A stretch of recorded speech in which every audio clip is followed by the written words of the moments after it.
जो लोग हमारे चैनल पर नए हैं तो प्लीज सबसे पहले सब्सक्राइब करें और वीडियो को एंड तक जरूर देखें। जब आप एंड तक देखोगे तभी आप इस वीडियो को समझ में आएगा। तो चलिए स्टार्ट करते हैं। जो सबसे पहले जो हम चीजें वो बात करेंगे इस चीज की कि ये सत्ता के वैकल्पिक केंद्र के अंदर सबसे पहले है क्या। जो सबसे पहले है वो ये देखना है हमें कि वैकल्पिक का मतलब अल्टरनेट, यानी कि और कोई सोर्स। यानी कि जब सेकेंड वर्ल्ड वॉर हो रहा था, कौन सा, जब सेकेंड वर्ल्ड वॉर हो रहा था तो उसके अंदर ना दो सुपर पावर्स निकल के आई थी सेकेंड वर्ल्ड वॉर के बाद। एक तो यूएसएसआर एंड यूएसए, एक तो सोवियत संघ और एक अमेरिका जो निकल कर आया था। उनके अलावा कौन से जो सिस्टम हो रहे थे जब सेकेंड वर्ल्ड वॉर हो रहा था तो उसमें सबसे ज्यादा इकोनॉमिकल डैमेज, आर्थिक नुकसान सबसे ज्यादा जो हुआ तो वो यूरोपीय संघ के लोगों को मिला। यूरोपीय संघ के देश जितने भी थे उनको सबसे ज्यादा आर्थिक नुकसान होने की वजह से एक नया संगठन बनने लग गया था धीरे धीरे, वो था यूरोपीय संघ। चलिए यूरोपीय संघ की बात करें तो सबसे पहले जब यूरोपीय संघ की बात करें तो होता क्या है कि जब सेकेंड वर्ल्ड वॉर होता है तो सेकेंड वर्ल्ड वॉर में जो सबसे ज्यादा नुकसान होता है वो यूरोपीय देशों को होता है। तो उनकी इकोनॉमिक्स दोबारा से सही करने के लिए, उनकी अर्थव्यवस्था सही करने के लिए तो अमेरिका यूएसए एक योजना चलाता है, एक प्लानिंग लेके आता है, वो होता है मार्शल प्लान। कौन सा होता है? मार्शल प्लान होता है जो यूरोप पे लेके आता है, वो इकोनॉमिकल बेस होता है। ठीक, जब लेके आता है वो 1945 सेकेंड वर्ल्ड वॉर के बाद। जब होता है क्या, धीरे धीरे होता गया तो इनकी जो इकोनॉमिकल सिस्टम था वो दोबारा से कवर होती गई, रिकवर होती गई। जब उनको सिस्टम गया तो जब मार्शल एक चीज होती, मार्शल योजना के एक कंडीशन थी, वो मार्शल योजना यूरोप के वही देश ले सकते थे, उन देशों को बेनिफिट मिलता है जो उसको कैपिटलिज्म यानी कि पूंजीवाद को ही अपना सकते थे। पूंजीवाद को अपना रहे थे, उन देशों के लिए वो मार्शल योजना लेके आए थे। जो अगली चीज है वो है कि 1948 अब यूरोप के अंदर एक देश थोड़े, काफी ज्यादा देश है, तो उन्होंने क्या करा कि एक 1948 में ना एक चीज बना दी जिसका नाम था यूरोपियन इकोनॉमिक कॉपरेशन ऑर्गेनाइजेशन, यानी कि यूरोपीय आर्थिक सहयोग संगठन। यानी कि इसके अंदर उन्होंने क्या करा कि जितने भी यूरोप के देश थे वो आपस में कंट्रीब्यूट, अमेरिका के द्वारा जो भी मदद मिल रही थी उसको कंट्रीब्यूट करेंगे। ठीक है, फिर 48 के बाद उन्होंने 49 में क्या बनाया था, एक परिषद बनाया। क्या बनाया? 49 में एक परिषद बनाया जिसका नाम था राजनीतिक, यूरोपीय परिषद राजनीतिक बना दिया उन्होंने 49 में। यानी कि पहले इकोनॉमिकल की तरफ जा रहे थे, आर्थिक व्यवस्था की तरफ जा रहे थे, दूसरी चीज है फिर राजनीति में एंट्री मार रहे थे, ये राजनीति में एंट्री भी कर रहे थे, यानी कि एक अलग सिस्टम बना रहे थे। दूसरी चीज फिर आता है 51 का टाइम, यानी कि अप्रैल 51, 49 से अप्रैल 1951। यहाँ एक ट्रीटी होती है, संधि होती है, उसमें लगभग 6 देश होते हैं। जो ट्रीटी थी वो इसका नाम था पेरिस संधि। कौन सी? पेरिस संधि। इसमें लगभग यूरोप के 6 देश थे जिसमें से एक था इटली, बेल्जियम, लग्जमबर्ग, नीदरलैंड और साथ में फ्रांस और वेस्ट जर्मनी। फ्रांस और वेस्ट जर्मनी, क्योंकि जब 51 पे ना जर्मनी का एकीकरण नहीं हुआ था, जर्मनी का एकीकरण 90 में होता है। ठीक, तो दूसरी चीज फ्रांस ब्रिटेन इसके बाद हो जाता है। और दूसरी एक और ट्रीटी होती है 1957 में, एक ट्रीटी और होती है 1957 में, उसका नाम था रोम की संधि। इसमें भी वही 6 देश होते हैं जो यहाँ थे, इसमें भी ये 6 देश होते हैं। और जब इस ट्रीटी का हुआ था ना तो इसमें 2 चीज निकल कर आई थी। एक चीज थी कि ईसी यूरोपियन इकोनॉमिक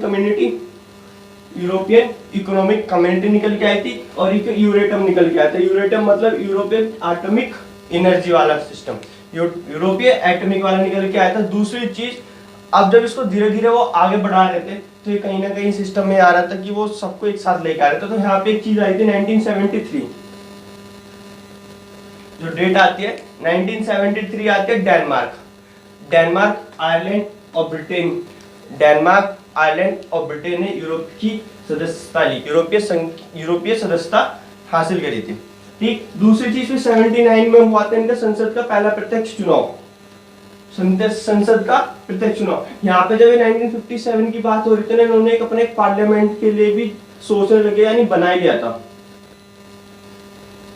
इन्होंने अपना पार्लियामेंट भी बना ही लिया था। जब 79 में आता था इन्होंने क्या करा लिए, चुनाव करा लिए। जब 79 में चुनाव हो गए, ठीक, उसके बाद आता है टाइम 85 का। हमने कभी ये नहीं सुना कि यूरोप के जितने भी देश हैं उनके यहाँ पे सीमा विवाद हमेशा देखने को मिलता है।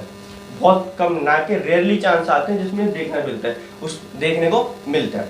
उसका रीजन ये था कि इन्होंने 1985 यानी कि 1985 में सीमा नियंत्रण समाप्त कर दिया था, यानी कि खत्म कर दिया था, बॉर्डरलेस सोसाइटी की बात कर रहे थे। वो चीज हो रही थी, वो चीज हुई थी कहाँ पे, एक सांगेन नाम की जगह है, वहां पे उन्होंने क्या करा, ट्रीटी करा। कौन सी, सांगेन की संधि।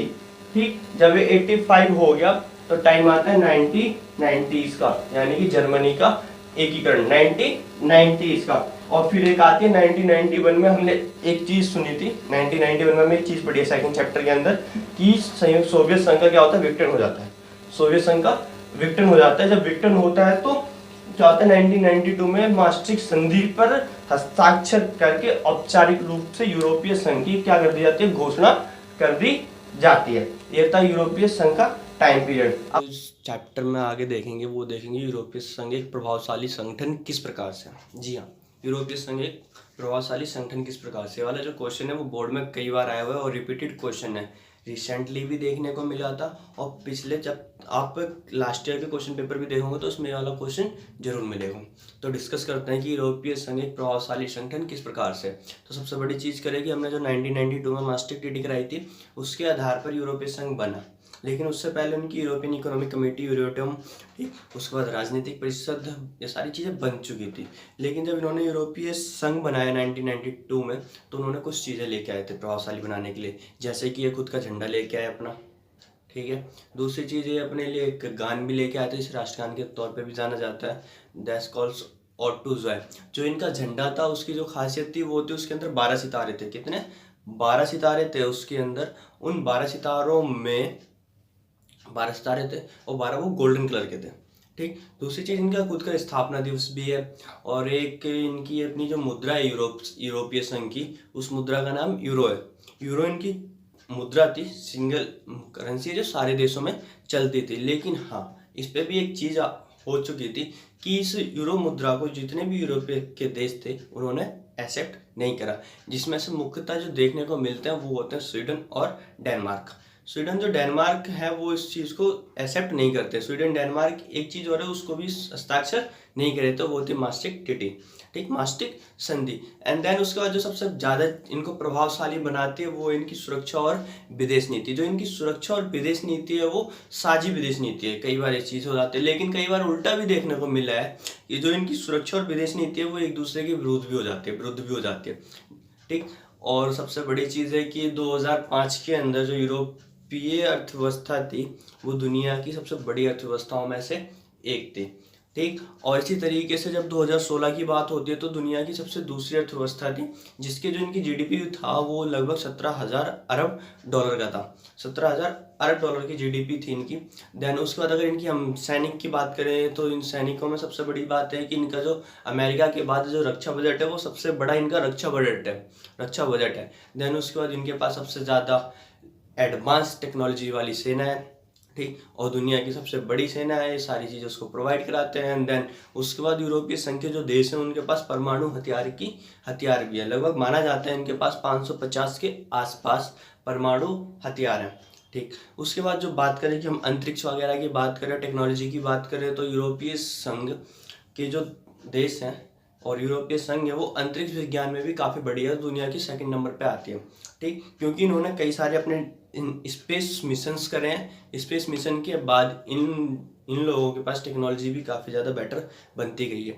देन अगर इसी तरीके से हम बात करें एक चीज़ और, तो वो यूएनओ संयुक्त राष्ट्र संघ की सुरक्षा परिषद में इनके 2 देशों को एक स्थायी सदस्यता मिली हुई है, ठीक, जिसको हम वीटो कहते हैं, ठीक। और हाँ, अस्थायी सदस्यता के तौर पे भी कई सारे देश गए हुए हैं वो सुरक्षा परिषद में, ठीक, एक फ्रांस और एक ब्रिटेन। लेकिन ब्रिटेन होता है क्या है कि 2016 में ब्रिटेन अपने यहाँ पे जनमत संग्रह कराता है कि यूरोपीय संघ के साथ रहना है या यूरोपीय संघ से बाहर आना है। तो वो जन के यहाँ पे जो जनमत के से फैसला निकलता है वो ये निकलता है कि हमें यूरोपियन यूनियन से 2016 में बाहर आना है, ठीक। प्रभावशाली बनाने के लिए एक चीज़ और है जो सबसे बड़ी चीज़ है कि वो ये कि इनको 2012 के अंदर 2012 में इनको नोबेल प्राइज का अवार्ड भी दिया गया था यूरोपियन यूनियन को। किस चीज़ के लिए? वो पीस मेंटेनेंस के लिए, पीस के लिए, यानी शांति के लिए, जब 2012 में इनको अवार्ड दिया गया, ठीक। ये कुछ उसकी प्रभावशाली बनाने के वो थे, रीजन थे किस प्रकार से एक यूरोपीय संघ प्रभावशाली बनता है। जब वो प्रभावशाली बनता है तो यहाँ पे कहीं ना कहीं हमने उनकी कमियों की भी बात करी है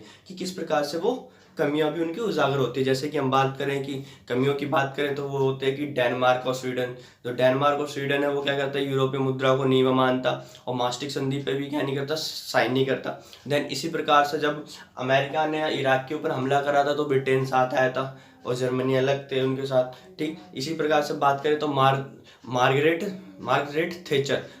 थेचर यूरोपीय बाजार से अपने आप को अलग रखा। मार्गरेट थेचर थे कौन, ये ब्रिटेन के पीएम थे, ठीक। कई बार होता है क्या है कि जो यूरोपीय संघ की शक्ति है वो विदेशी और रक्षा मामलों में, जो यूरोपीय के देश हैं विदेश और रक्षा मामलों में वो एक सीमित है, ठीक। ये इसके कुछ प्रभावशाली बनाने के तरीके थे और कमियां की भी हमने बात करी इसके अंदर। अगर आपको वीडियो पसंद आया हो और अगर आप हमारा वीडियो यूट्यूब पे देख रहे हैं तो हमारे चैनल को जरूर सब्सक्राइब करें स्टडी फॉर आर्ट्स को, और बेल आइकन जरूर दबाएं। अगर आप फेसबुक पे देख रहे हो तो इसको फेसबुक पे लाइक करें और हमारे पेज को भी लाइक करें। धन्यवाद।